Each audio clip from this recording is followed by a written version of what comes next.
Hey YouTubers, today we have a dishwasher door that got bent because somebody fell on it, which is a very common problem. People kind of walk backwards in their kitchen when the door is open. If you fall on the door, that weight can actually cause a pretty bad bend in your dishwasher door. This is on a Bosch that has a slight bend right here on the right hand side because that's where all the weight came in. So the way to fix it is pretty easy, just should take a few minutes. And the first thing I would try is to just fold up a washcloth to act as a fulcrum, and we put that right at the point where we think that the bend has occurred. On this dishwasher door, it's only really happening on the right side. The left side looks pretty good. I got a straight edge here I'm putting on to get a feel of how bad the bend is. It's very slight. It's a very slight outward bend, which means the door won't close as securely.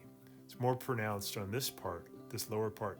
That upper part where I had it before, though, is really where the door seals against the rubber seal, which is more critical. So I'm just going to put this folded washcloth right where I see the bend, the crease.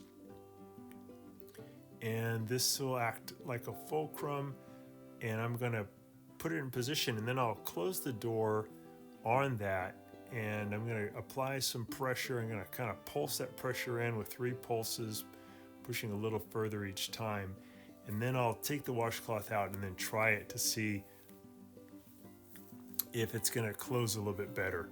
The problem when the door bends down like that is that then at the top part of the door will not come in good contact with the door seal, so there might be some water that leaks, and also sometimes the dishwasher won't start because the upper part of the door has to close in tightly at the top to activate the door switch. And if it doesn't close in tightly, the door switch won't activate and the dishwasher actually won't start, it won't turn on. So now I'm using some welding vice grips. We'll put a link in the description below. These are helping me to bend the metal straight again. These apply pretty even pressure, and the vice grip aspect helps you to adjust the vice grips to give you the right amount of pressure so you can actually bend the metal a little bit to straighten it out. This is another method that you can use. Usually the washcloth is enough. This is even a little bit more on the aesthetic side just to make it look better, but the functionality side was accomplished by using the fulcrum, the washcloth put against the crease area. And then the other thing we'll do is work on the rubber door seal to pull it out a little bit. I've removed the seal from its metal channel. We'll show you guys how to do that here in a second. And now I'm just cleaning it with some soap, and that gets off any of the dry detergent so the rubber's nice and clean and supple. And then I'm just going to dry it out, and then I'll put it back into its metal channel that holds it.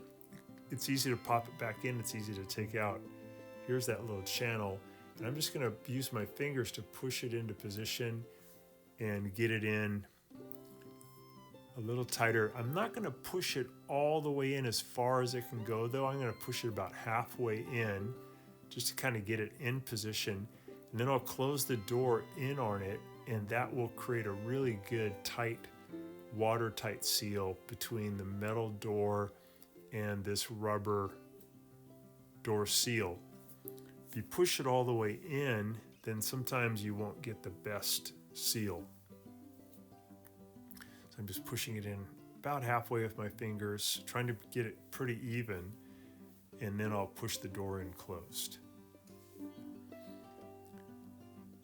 It's interesting because if you don't get the seal in far enough, then the door may not close in enough at the top to activate the door seal. So it's kind of a compromise. You don't want to push it all the way in, push it part way, and then push the door in.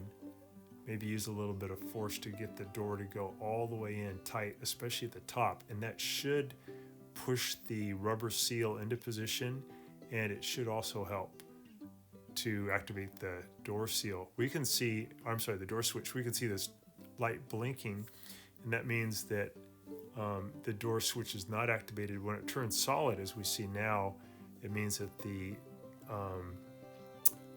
door switch has activated and the dishwasher will start. So I'm pushing it in a little bit further at the top because I noticed that it took a lot of inward pressure to get the door switch to activate. So I'm going to try to help this out by pushing the door seal in tight at the top. I am still letting it remain about halfway out on the sides. Okay, now I'll close the door and see if we get that solid light. Yeah, so now the solid light is on.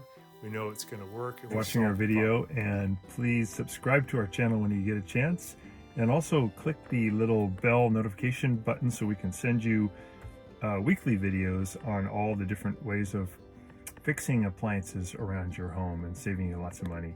So thanks again for watching, and please also press the like button for our video if this was helpful to you. Feel free to contact me at the email listed below, which is scottthefixitguy@yahoo.com, with any of your questions.